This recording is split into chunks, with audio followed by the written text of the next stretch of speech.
Hello, everyone. Rabbi Nathan Zaboulani here, learning with you Parashat Tisa with the commentary of Rabbenu Abraham and Harambam. We will be analyzing the aftermath of העגל, a very odd command that they are instructed to do after העגל, and a unique consequence that Rabbenu Abraham points out results after their sin. As we read these Pesukim, we will ask a lot of questions, and then we'll see the commentary of Rabbenu Abraham and how he answers them.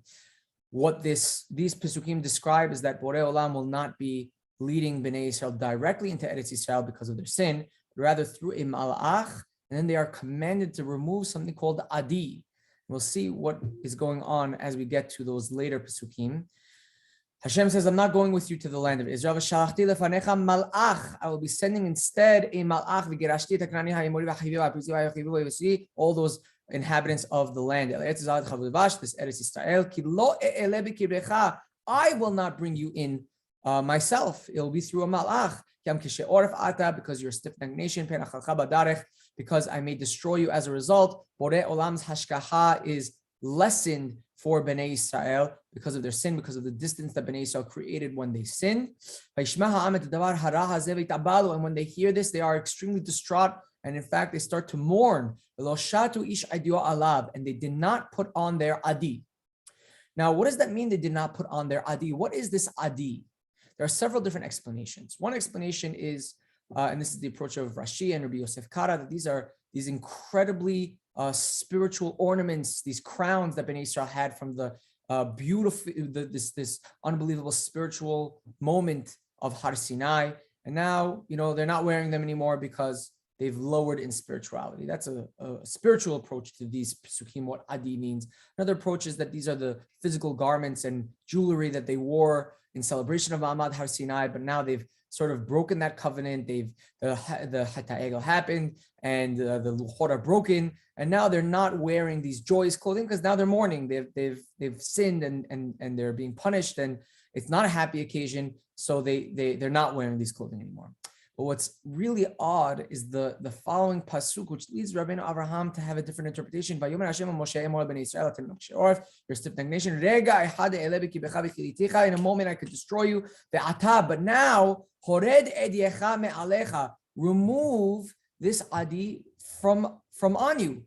Ve'edea ma'eselach, and I know what I will do with you.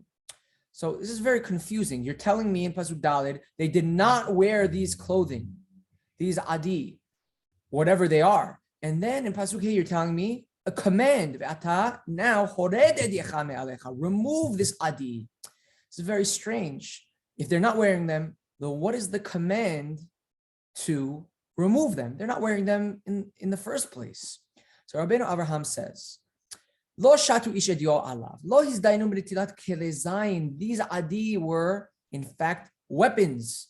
They're military support that they had. Obviously, they're going in the desert. They're fighting different enemies that are attacking them, like Amalek. They're entering into Eretz Israel where there's going to be enemies. So they have their weapons with them. No. But at this point, they did not bring with them. They did not put on their klezayin, their weapons, like they were in the first place. And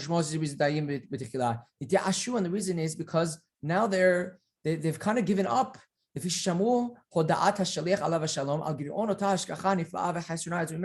Borei Olam is not leading them directly. He's saying the malach. This hashgacha is lessened, which means that they are more prone to attack and more prone to not being successful. So now they're very upset and they're kind of giving up. They're taking off. They're not wearing their weapons because they don't want to go into battle, knowing that Borei Olam is not by their side as he was beforehand. So these adi are their weapons.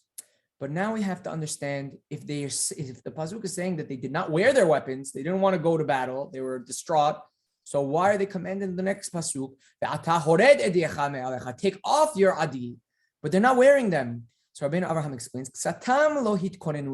yeah, some of them, they were very upset. They didn't have the confidence now. They did not put on their weapons. That's what we just discussed in that previous phrase. But some of them, no, they said, all right, we're going anyway. Maybe they thought we can do it anyway. Maybe some of them lishma, they saw that they were commanded to go to Eretz Yisrael, so they said, listen, this is the situation, but we're still commanded to go, and Borei Olam is still providing us with this malach, so we got to do it. But no, they're commanded now, take off your weapons. We're not going anywhere right now. We're staying here for a moment, and we kind of have to process this whole situation. And, everyone take off your weapons, and let's relax for a second, right? And that's the ve'ata. And now there's two different reactions to the notification to Bnei Israel that Borei Olam is not leading them directly, but rather a malach is doing so. So now, really, what we need to understand is the last phrase of that pasuk, which is ve'de'a ma e'eselach, and I know what I will do with you. What does that mean? And I know what I will be doing with you. Ta'amo kadma bedati. So it sounds like it is ve'de'a, I will know in the future, but it's not that God will figure it out, right? It's the language is in the future, but it's really in the past tense. God knows what He will do with you.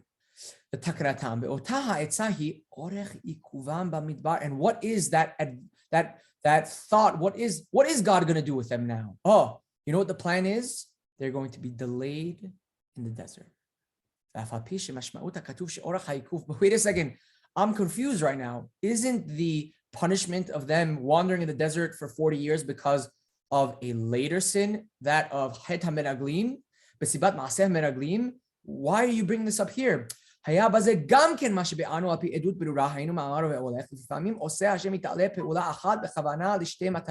Sometimes God makes one decision, there's one specific plan, but there's multiple reasons for it.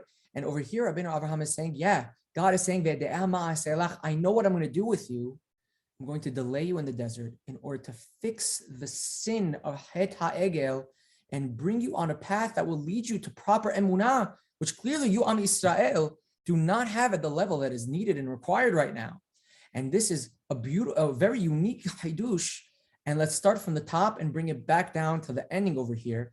Bnei Israel, when they hear that Borei Olam is not directly with them, they say, some of them, we're not going and we're not doing this. They don't put on their weapons. Some of them say, well, we have to get into Eretz Yisrael. We're commanded to go to Eretz Yisrael. They put on their weapons. And then they're commanded, no, don't put on your weapons right now. We're pausing for a second. And God says, I know what I'm going to do with you. He's delaying them to teach them and educate them and train them in proper emunah.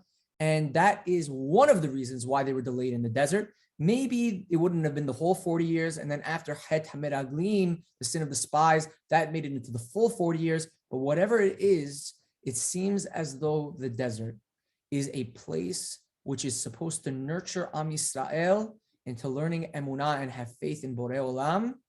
And their time there is extended because of Het HaEgel in order to rectify their mistakes. And it is also eventually very clearly extended during Het HaMeraglim, which it seems as though there's more of a need in order to rectify, maybe also to get the older generation out and train the new generation. So this is the chidush of Rabbeinu Avraham on the word adi, meaning weapons, and on the delay that is going to take place because of Het HaEgel. Thank you very much for joining us. Please stay tuned for Parashiot, Vayakhel, and Pekudei, which will be the last of our series of commentaries of Rabbeinu Avraham and Harambam, because his commentaries are on Bereshit and on Shemot, and we do not have on Vayikra B'Midbar and Devarim, so please stay tuned for that. Have a great day and Shabbat Shalom.